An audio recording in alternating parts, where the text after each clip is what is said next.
Mike Gibson, Adam Castano, and we're coming to you live from ACC 2025, and we're talking about the ACT Early study. Talk to us a little bit about the reason you did the study. Yeah, well, good question.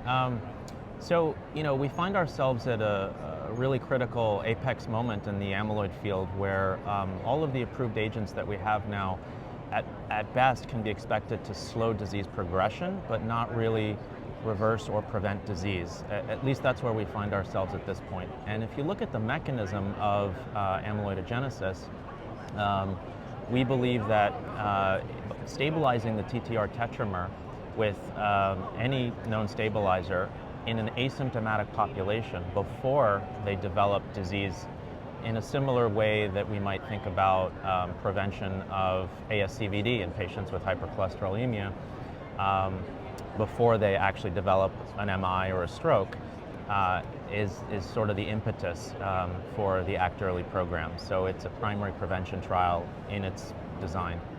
How many patients are you enrolling? How do people get involved? Sure. So we aim to enroll 600, and we're going to call them participants because they're not quite patients yet. They're essentially people who have been identified through cascade genetic testing of index family members who do have the disease to have the variant, a TTR pathogenic variant, and they would be enrolled at an asymptomatic stage. We would randomize 1-to-1 to our drug versus placebo, and then there would be a treatment period of approximately 5 to 7 years where we would observe the population through serial screening assessments every 6 months, very similar to what practitioners are already doing at amyloid centers around the world, is essentially screening surveillance visits with bone scans, echoes, cardiac MRIs, and neurologic assessments, biomarkers, and standard safety labs.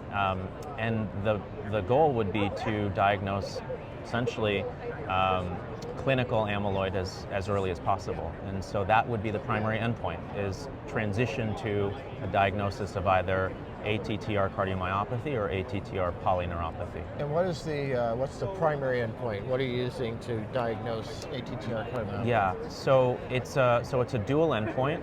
For the cardiomyopathy component, we're following guidelines on diagnosis, which can be made either non-invasively with a positive grade 2 or 3 bone scan, as long as there's no evidence of a monoclonal gammopathy, or if the diagnosis can't be made non-invasively, which we think probably will be the case in most carriers, since you don't really, we don't know this, but we'll find out, we don't think people will transition from a grade 0 scan to a grade 2 or 3. They'll probably go through a grade 1 scan first, and as long as the SPECT is positive, confirming myocardial uptake there, they would undergo a heart biopsy to confirm diagnosis. Got it. Yeah.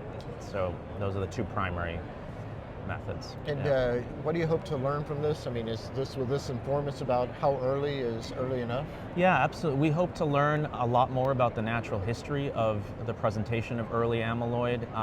There are, as you know, over 130 different pathogenic variants described globally. So we hope to have a plurality of variants in the trial.